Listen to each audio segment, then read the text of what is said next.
पापों से मुक्त पाने के लिए मनुष्य जीवन भर जतन करता है, लेकिन इस एक मात्र एकादशी व्रत करने से उसके सारे पाप नष्ट हो जाते हैं।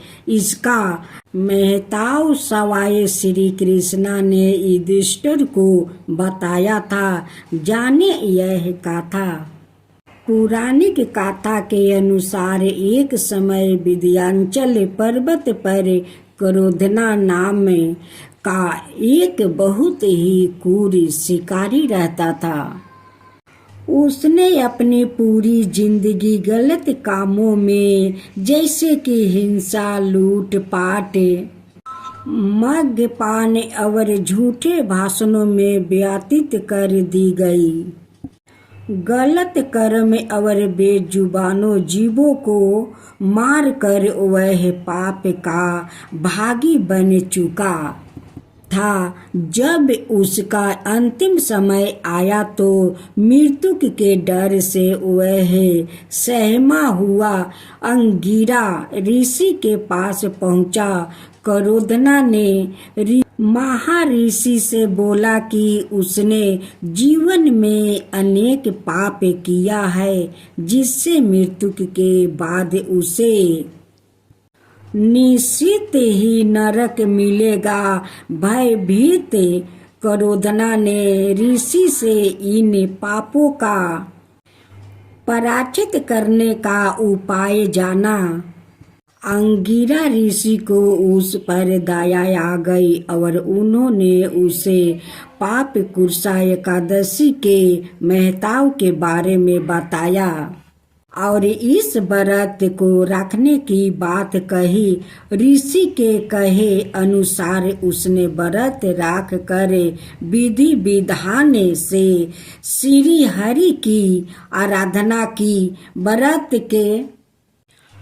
के प्रभाव से उसे समस्त पाप कर्म से छुटकारा मिल गया और उसे वैकुंठ लोक में स्थान मिला। एकादशी का दिन प्रभु का स्मरण कीर्तन सभी कैलेशों और पापों का शमन होता है। इसे 10 राजसूय यज्ञ करने के समान फल मिलता है। हिंदू धर्म के अनुसार हर साल कार्तिक शुक्ल पक्ष की एकादशी को तुलसी विवाह मनाया जाता है। इस दिन पूरे हिंदू रीति रिवाज से माता तुलसी और भगवान शालिग्राम का विवाह करवाया जाता है। इस विवाह को कराने पर ऐसा माना जाता है कि इससे न केवल माता तुलसी बिल्कुल भगवान विष्णु का भी आशीर्वाद मिलता है।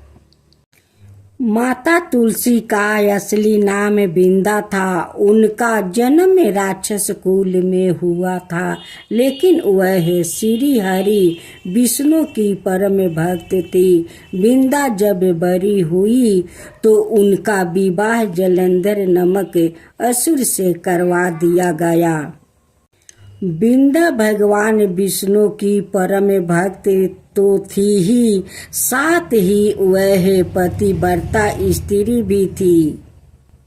उनकी भक्ति और पूजा के कारण उनका पति जलंधर अजय होता गया और इसके चलते उसे अपनी शक्तियों पर अभिमान हो गया और उसने स्वर्गों पर आक्रमण कर देव कन्याओं को अपने अधिकार में ले लिया। इससे क्रोधित होकर सभी ने देव भगवान श्री हरि विष्णु की शरण में गए और जलंधर के आतंक का अंत करने की प्रार्थना की, परंतु जलंधर का अंत करने के लिए सबसे पहले उसकी पत्नी बिंदा का सतीव्रता भंग करना अनिवार्य था। भगवान विष्णु ने अपनी माया से जलंधर का रूप धारण कर बिंदा के पतिव्रता धर्म को नष्ट कर दिया और इसके परिणाम स्वरूप जलंधर की शक्ति छीन हो गई और वह युद्ध में मारा गया। लेकिन जब बिंदा को श्री हरि के छल का पता चला तो उन्होंने भगवान विष्णु से कहा, हे नाथ, मैंने आजीवन आपकी आराधना की है, अपने मेरे साथ ऐसा कृत्य कैसे किया? इस प्रश्नों का कोई उत्तर श्री हरि नहीं दे पाए और तब बिंदा ने भगवान विष्णु से कहा कि अपने मेरे साथ एक पाषाण की तरह व्यवहार किया। मैं आपको श्राप देती हूँ कि आप पाषाण बन जाए। यह कहते ही भगवान श्री हरि पत्थर समान हो गए और सृष्टि का संचालन बिगड़ने लगा।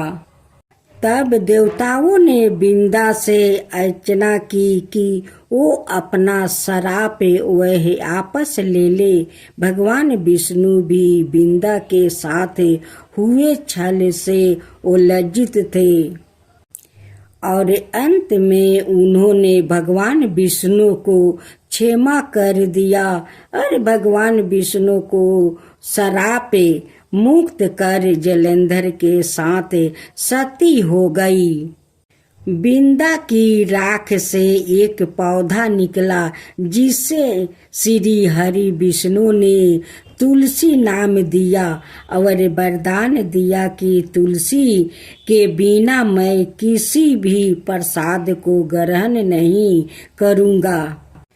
मेरे शालिग्राम रूप से तुलसी का विवाह होगा और कालांतर में लोग इसे तिथि को तुलसी विवाह कराएंगे।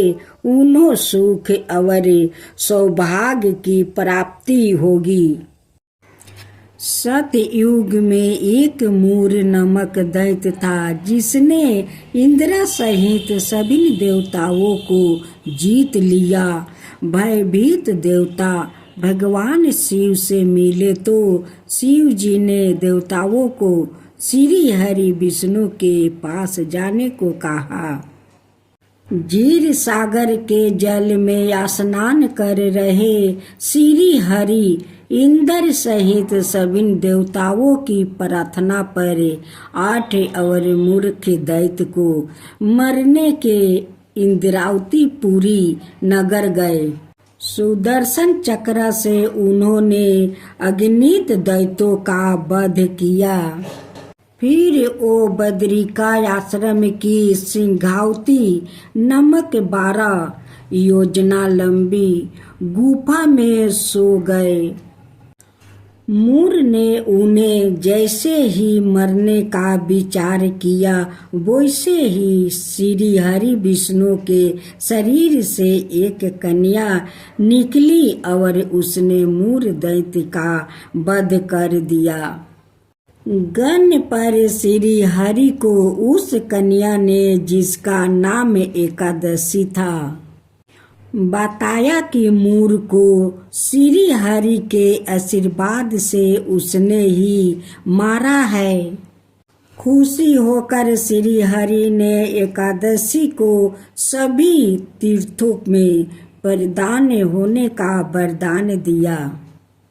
इस तरह श्री विष्णु के शरीर से माता एकादशी के उत्पन्न होने की यह गाथा पुराणों में परिवर्तन है। माँ गंगा की जय हो, माँ गंगा की जय हो, माँ भागीरथी की जय हो। कई वर्षों बाद सागर नामक एक राजा को जादुई रूप से 60,000 पुत्र की प्राप्ति हो गई। एक दिन राजा सागर ने अपने साम्राज्य की समृद्धि के लिए एक अनुष्ठान करवाया। एक घोरा उस अनुष्ठान का एक अभिना हिंसा था, जिसे इंद्र ने हिंसा का कारण चुरा लिया। सागर ने उस घोड़ा की खोज के लिए अपने सभी पुत्र को पृथ्वी के चारों तरफ भेज दिया। उन्होंने वहां पाताल लोक में ध्यान मगन कपिल ऋषि के निकट मिला, यह मानते हुए कि उस घोड़ा को कपिल ऋषि द्वारा ही चुराया गया है। वो उनका अपमान करने लगे और उनकी तपस्या को भंग कर दिया। ऋषि ने कई वर्षों में पहली बार अपने नेत्र को खोला और सागर के बेटे को देखा। इस दृष्टिपथ से वो सभी के सभी 60,000 जलकर भस्म हो गए। अंतिम में संस्कार न किए जाने के कारण सागर के पुत्र की आत्मा प्रेत बनकर विचरण लगी। जब दिलीप के पुत्र और सागर के एक वंशज भागीरथ ने इस दुर्भाग्य के बारे में सुना तो उन्होंने प्रतिज्ञा की कि वो गंगा को पृथ्वी पर लाएंगे ताकि उसके जल से सागर के पुत्र के पाप धुल सके और उन्हें मोक्ष प्राप्त हो सके। भागीरथ ने गंगा को पृथ्वी पर लाने के लिए ब्रह्मा जी की तपस्या की। ब्रह्मा जी मान गए और गंगा को आदेश दिया कि वह पृथ्वी पर जाए और वहां से पाताल लोक जाए ताकि भागीरथ के वंशजों को मोक्ष प्राप्त हो सके। गंगा को यह काफी अपमानजनक लगा और उसने तय किया कि वह पूरे वेग के साथ सागर से पृथ्वी पर गिरेगी और उसे बहा ले जाएगी। तब भागीरथ ने घबराकर शिव जी से प्रार्थना की कि वह गंगा के वेग को कम कर दे। गंगा पूरे अहंकार के साथ शिव जी की सिर पर गिरने लगी, लेकिन शिव जी ने शांति पूर्वक उसे अपनी जटाओं में बांध लिया और केवल उसकी छोटी छोटी धाराओं को ही बाहर निकलने दिया। शिव जी का स्पर्श प्राप्त करने से गंगा और अधिक पवित्र हो गई। पाताल लोक की तरफ जाती हुई गंगा ने पृथ्वी पर बहने के लिए एक अन्याय धाराओं को निर्माण किया ताकि अभागे लोगों का उद्धार किया जा सके। गंगा एकमात्र ऐसी नदी है जो तीनों लोकों में बहती है, सागर, पृथ्वी तथा पाताल। इसलिए संस्कृति भाषा में उसे त्रिपथगा, तीनों लोकों में बहने वाली कहा जाता है। भागीरथ के प्रयासों से गंगा के पृथ्वी पर आने के कारण उसे भागीरथी भी कहा जाता है और दुस्साहसी प्रयासों तथा दुष्कर उपलब्धियों का वर्णन करने के लिए भागीरथी प्रयत्न शब्दों का प्रयोग किया जाता है। गंगा को जाह्नवी नाम से भी जाना जाता है। ऐसा कहा जाता है कि पृथ्वी पर आने के बाद गंगा जब भागीरथ की तरफ बढ़ रही थी, उसके पानी के वेग ने काफी हलचल पैदा की और जाह्नू नामक ऋषि की साधना तथा उनके खेतों को नष्ट कर दिया।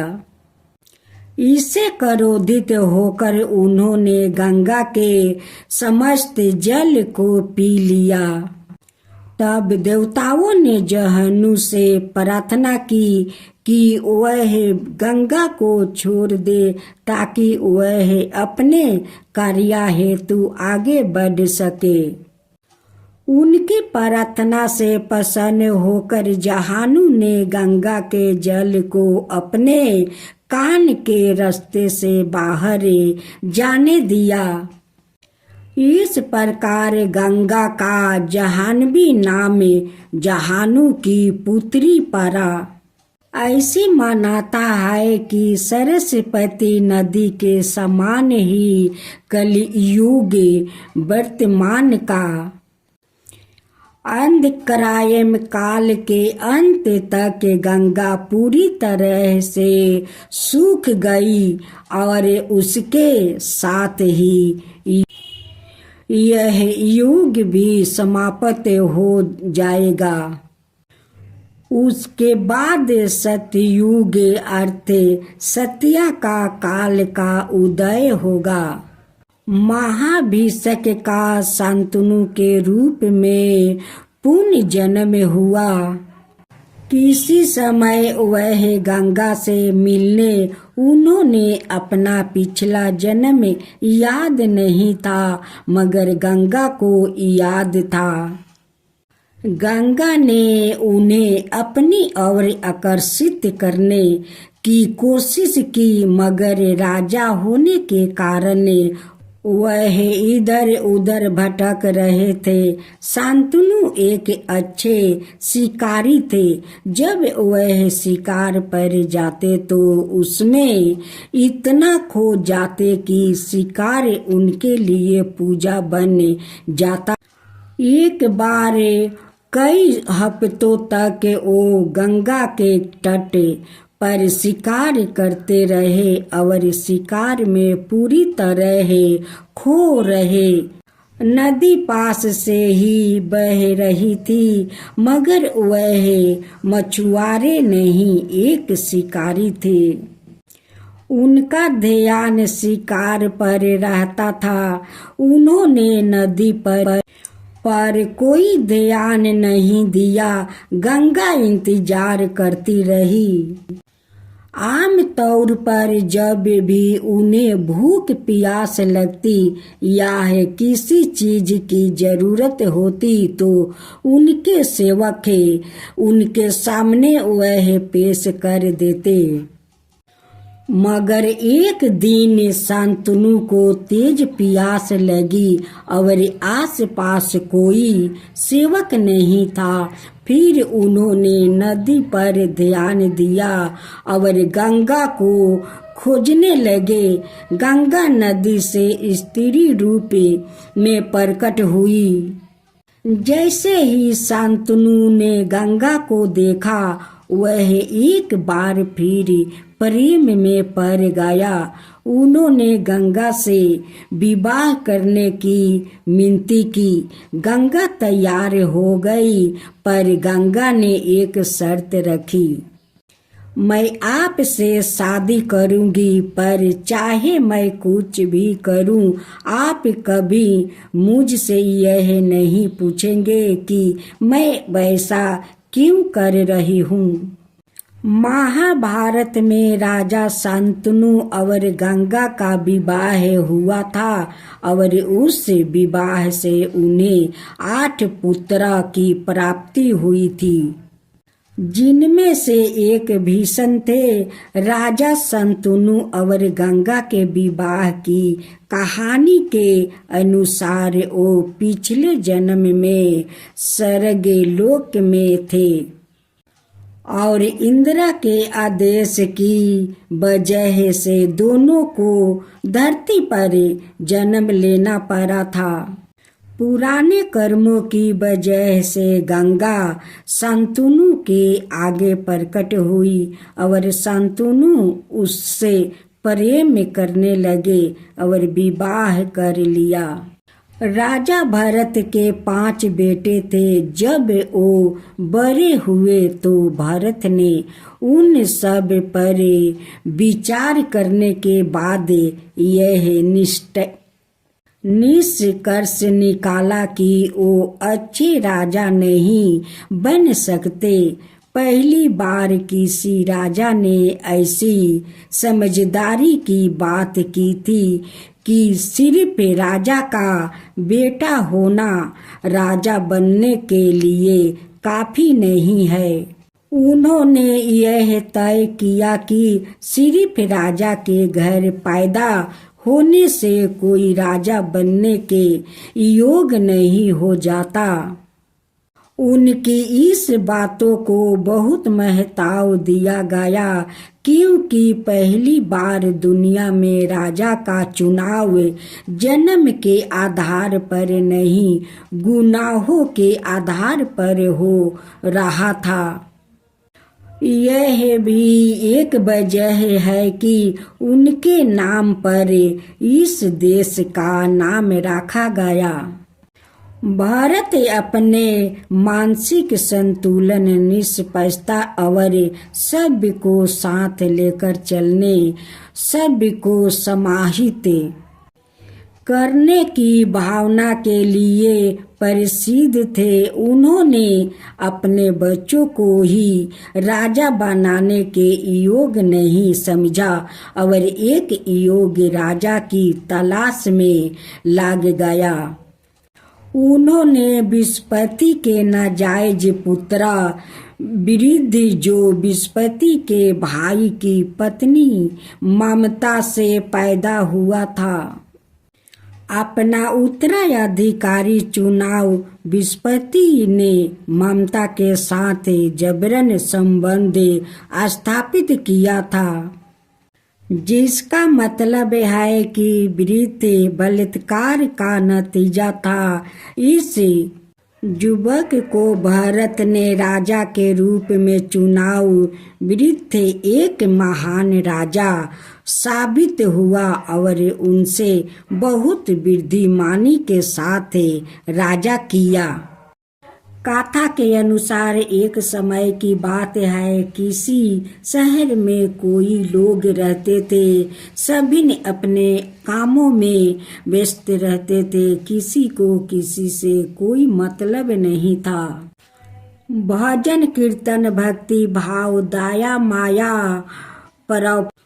परोपकार जैसे संसारों का भाव हो चुका था। शहर में बुराई बढ़ गई थी। शराब, जुए, रस, व्यभिचार, चोरी, डकैती आदि बहुत से गुनाह शहर में होने लगे थे।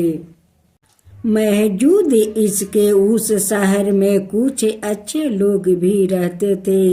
इनमें शीला नामक स्त्री, जो धर्मी के प्रकृति और संतोष स्वभाव वाली थी।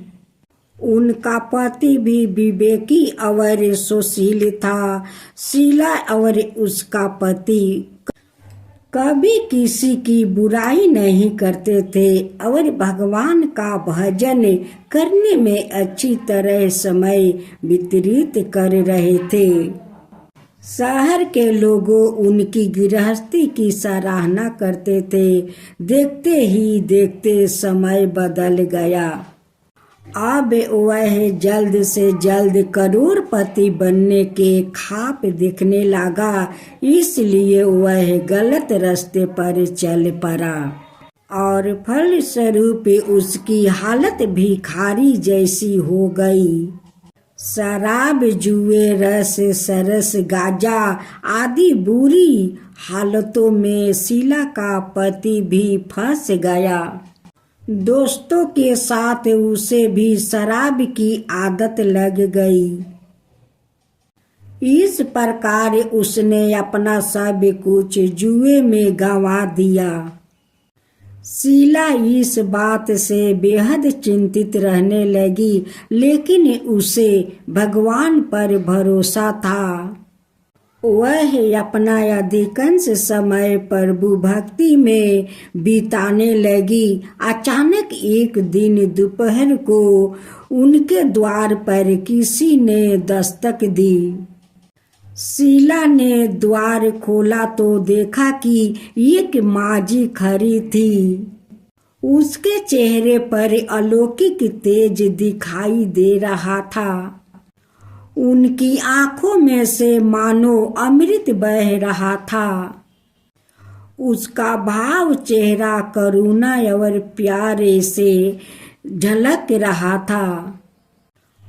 उसको देखते ही शीला के मन को शांति महसूस हुई और उसके रोम रोम में आनंदमयी हो उठा। शीला उस माजी को आदर के साथ घर ले आई।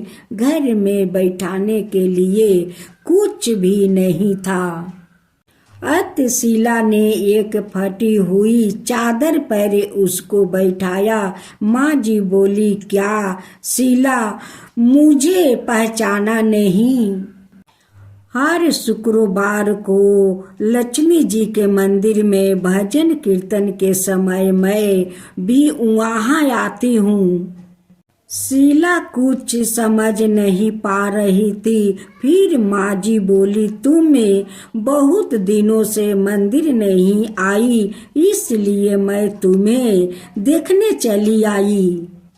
माँ जी के प्रेम भरे शब्दों से शीला का हृदय पिघल गया। उसकी आंखों में आंसू आ गए और वह बिलख बिलख कर रोने लगी। माँ जी ने कहा, बेटी, सुख और दुख तो धूप और जैसे होते हैं। धैर्य रखो बेटी, मुझे तेरी सारी परेशानी बात माँ जी के व्यवहार से शीला काफी संभल मिला और सुख की आस में उसने माँ जी को अपनी सारी कहानी कह सुनाई। माँ जी के व्यवहार से शीला को काफी सगुन मिला और उसने माँ जी को अपनी सारी कहानी सुनाई। शीला के पूछने पर माँ जी ने उसने व्रत की सारी विधि भी बताई। माँ जी ने कहा, बेटी, माँ लक्ष्मी जी का व्रत बहुत सरल है। उसे वर दे लक्ष्मी व्रत, यह बेभाव लक्ष्मी व्रत कहा जाता है। यह व्रत करने वाले की सब मनोकामनाएं पूर्ण होती है। वह सुख संपत्ति और आस प्राप्त करता है। शीला यह सुनकर आनंदित हो गई। शीला ने संकल्प करके आंखें खोली तो सामने कोई नहीं था। वह सोच में पड़ गई कि माँ जी कहाँ गई। शीला को तत्काल यह समझते देर नहीं लगी कि माँ जी और कोई नहीं थी, वो साक्षात लक्ष्मी जी ही थी। दूसरे दिन शुक्रवार था। सुबह स्नान करके स्वच्छ कपड़ा पहनकर शीला ने माँ जी द्वार बताई विधि से पूर्ण मन से व्रत किया।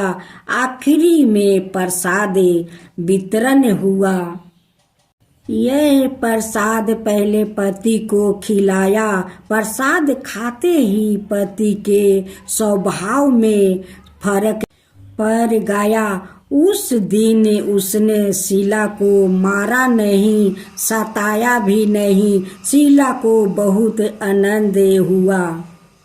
उनके मन में बेभाव लक्ष्मी व्रत के लिए श्रद्धा बढ़ गई। शीला ने पूर्ण श्रद्धा भक्ति से शुक्रवार तक बेभाव लक्ष्मी व्रत किया। शुक्रवार को माँ जी के कहे मुताबिक उद्यापन विधि करके 7 स्त्रियों को बेभाव लक्ष्मी व्रत की 7 पुस्तकों उपहार में दी। फिर माता जी के धन लक्ष्मी स्वरूप की छवि को बंधन करके भाव मन ही मन प्रार्थना करने लगी, हे माँ लक्ष्मी, हे माँ धन लक्ष्मी, मैंने आपका बेभाव लक्ष्मी व्रत करने की मन्नत मांगी थी, वह व्रत आज पूर्ण किया है। हे माँ, मेरी हर विपत्ति दूर करो, हमारा सबका कल्याण करो, जिससे संतान ना हो उसे संतान देना, सौभाग्यपति स्त्री का सौभाग्य अखंड रखना, कुंवारी लड़की को मन भाव पति देना।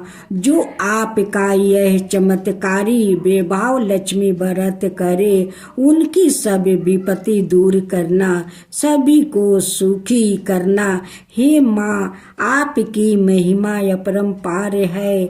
ऐसा बोलकर लक्ष्मी जी के धन लक्ष्मी स्वरूप की छवि को प्रणाम किया। व्रत के प्रभाव से शीला का पति अच्छा आदमी बन गया और कड़ी मेहनत करके व्यवसाय करने लगा। उसने तुरंत शीला के गिरवी रखे गहने चुरा लिया। घर में धन की वृद्धि हुई, घर में पहले जैसी सुख संपत्ति छा गई। बेभाव लक्ष्मी व्रत का प्रभाव देखकर महलों की दूसरी स्त्रियां भी विधि पूर्वक बेभाव लक्ष्मी व्रत करने लगी।